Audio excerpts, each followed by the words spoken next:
This girl, heavily pregnant, continues to work tirelessly. Her workplace is a dirty and exhausting pig farm. As she nears childbirth, her job becomes increasingly inconvenient. After finishing at the pig farm, she heads straight to a restaurant for another shift. Despite being on the verge of giving birth, she remains incredibly busy and keeps working nonstop. Her parents were absent early in her life, so she lived with her Aunt Tian. At just 19, she is about to give birth primarily for financial reasons.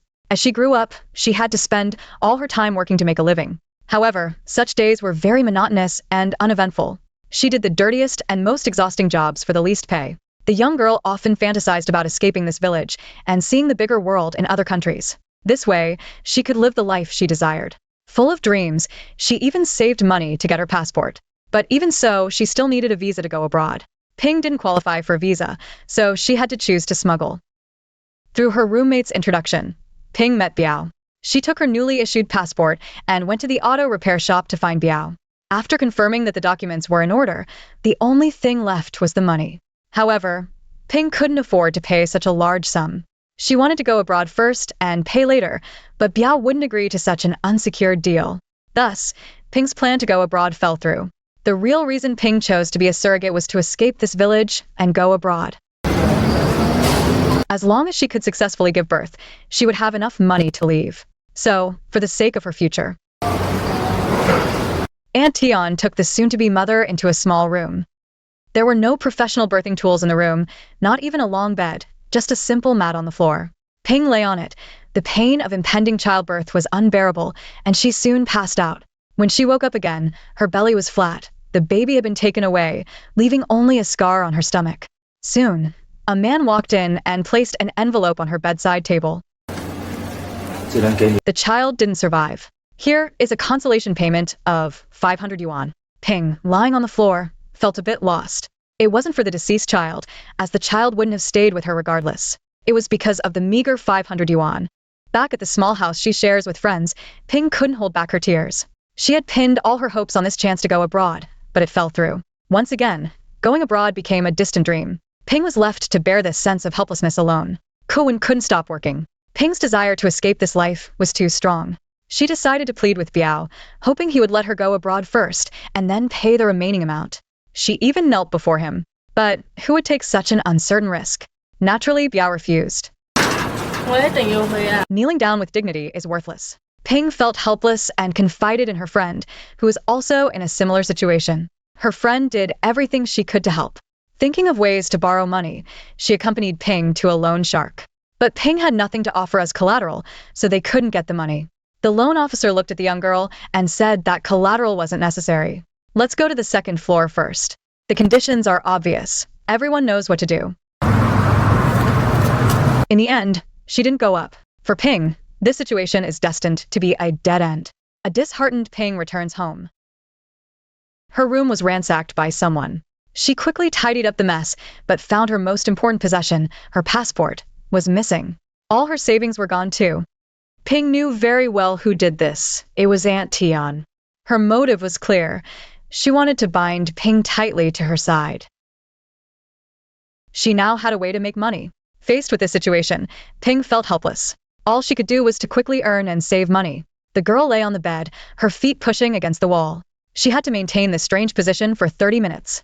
The reason was simple. It increased the chances of getting pregnant. If there are no signs after 2 weeks, the girl has to come back to this room with the chosen man and go through the process again. Despite going through surrogacy once, Ping did not receive the money she deserved after giving birth. Life goes on, and Ping's desire to go to Japan has never changed. She started selling medicine for pigs from the pig farm and secretly kept part of the money given by the restaurant owner for buying vegetables. Although it was only a few dozen yuan each time, this extra money gave Ping a glimmer of hope to go to Japan. Ping's friend Mei is much luckier. She has already prepared the money to go abroad and arrived in Japan before Ping. Originally, the two good friends could have gone together, but the changes in Ping's life forced them apart. Even so, Ping calls her friend Mei in Japan every day to share her new life. This has become Ping's emotional support, driven by hope and belief. But in the end, the truth can't be hidden, despite Ping's caution. The restaurant owner questioned Ping about why the purchased pork was significantly less. She suspected Ping of stealing money. Despite Ping's denial, the facts spoke for themselves. What made it even more frustrating was Ping was caught reselling pig medicine, and now she might lose her pig farming job. Losing both jobs means she can't even make a living, let alone go to Japan. She's out of options. Aunt Tian was found again. To go to Japan, Ping tried everything. She probably never thought that Aunt Tian might never have intended to let her go. Taking away her passport and money was all to keep Ping from leaving. Her scheme finally succeeded. Ping found Aunt Tian again and proposed to be a surrogate once more. This request played right into Aunt Tian's hands. She even pretended to show concern for Ping. The next day, Ping followed Aunt Tian to her room. Aunt Tian chose a strong man and brought him to the room where Ping was. Not long after, the man came out of the room while adjusting his clothes, leaving Ping inside. She had her feet against the wall. At this moment, a man walked into her room. He placed a pillow under her head. This man, named Kong, is also a staff member here. His gentle actions made Ping feel very warm-hearted. To ensure the success of the surrogacy, Ping had to drink very bitter traditional medicine every day. This time, Ping was risking everything. Aunt Tian even placed a statue of the fertility goddess by Ping's bedside. However, the chances of a successful pregnancy were very low, so Ping had to come back many times. Each time, this man named Kong took special care of her, and Ping was moved by his kindness. Kong would also chat with her to keep her company while she lay in bed waiting for the results. At this point, Ping developed a special dependence on Kong. She still confirmed whether Kong had a family. After receiving a positive answer, Ping understood that she could no longer have any special feelings for Kong. The window paper was not pierced, and the two continued to get along amicably. Kong even brought Ping to his home for a meal. Ping felt an unprecedented warmth. It turned out that such a family, despite the hardships, still had warmth. After dinner, the family plays games at home, accompanied by joyful songs.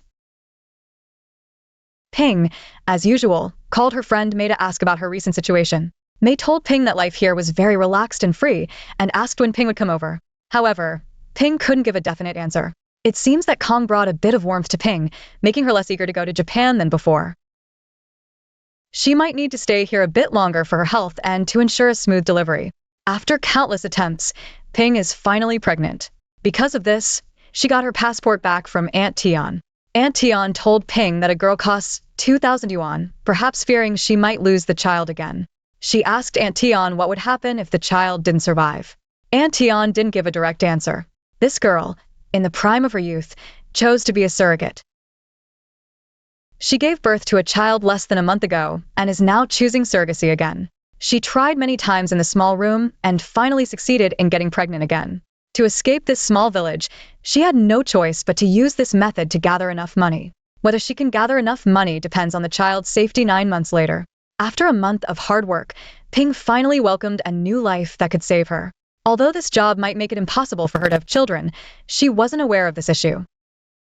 All she wanted now was to escape from this place that deprived her of sleep. Getting pregnant was great news for Ping, filling her with excitement and hope. She quickly shared the news with Kong. However, Kong, who worked at the surrogacy agency and knew its dark secrets, wasn't happy. Instead, he seriously warned Ping to be cautious of Aunt Tian, saying she was not a good person. Ping then asked Kong to take her away. But Kong, who already had a family, couldn't agree. He was a husband and a father. He couldn't help Ping and could only advise her. Risking his safety, he told Ping that her first baby was actually not dead. Ping was shocked and asked how Kong knew. As an employee of Aunt Tian, many babies had passed through their hands, so he was aware of such information. Seeing how young Ping was, Kong feared she might go astray again and took the risk to tell her the truth. She felt deceived and went straight to Aunt Tian's house without a second thought. She kept calling for Auntie, but there was no response from the room. Ping climbed over the railing and peeked through the window, but no one was there. The next day, without saying a word, Ping rushed to Aunt Tian's workplace. She immediately questioned Aunt Tian, asking if her baby was still alive. Aunt Tian didn't answer, only asking who told her. Ping didn't care about that. Since the baby was alive, Aunt Tian had to return the money. She yelled and even smashed a bench, but Aunt Tian said nothing and walked away. Ping was left alone, squatting and crying. She never expected that the person she once trusted the most would deceive her in such a way. This person, whom she had trusted deeply, had personally destroyed her dream of going abroad. It was a feeling of despair and heartbreak. Who could she truly trust in this place now? Knowing the truth, Ping was completely disheartened. She went to the pharmacy to buy abortion pills and then immediately sought out the child's nanny. She needed to see with her own eyes if her child was still alive. Seeing the nanny soothing the baby in her arms, Ping rushed forward desperately to snatch the child, but was firmly stopped by several people. In the end, Kong came to the rescue and took away the already devastated Ping. Ping was completely disappointed. Now, there is nothing she cares about anymore. She's about to get her money. She searched Aunt Tian's house thoroughly just to find money. After taking the money, she left. However, the commotion still alerted Aunt Tian. Instead of making a scene, he calmly persuaded Ping. If she revealed who leaked the information, she would receive the full amount of money. Should I hold on to the warmth of those who truly care for me, or should I escape this place for money? She chose her future over her best friend. Aunt Tian, after discovering the informant, gave all the money to Ping. She then called a few people to severely beat Kong. Ping, feeling guilty, watched as Kong was beaten. She felt remorse but lacked the courage to choose him. Ping then went to find Brother Biao. She handed over her passport details and money to him, and everything was settled. The next day, Ping was on the bus to Japan right on time. On the bus, everyone sang local folk songs. Despite the cheerful atmosphere, Ping's brows were furrowed. Perhaps it was guilt, or maybe it was anxiety about the uncertain future. The film ends here.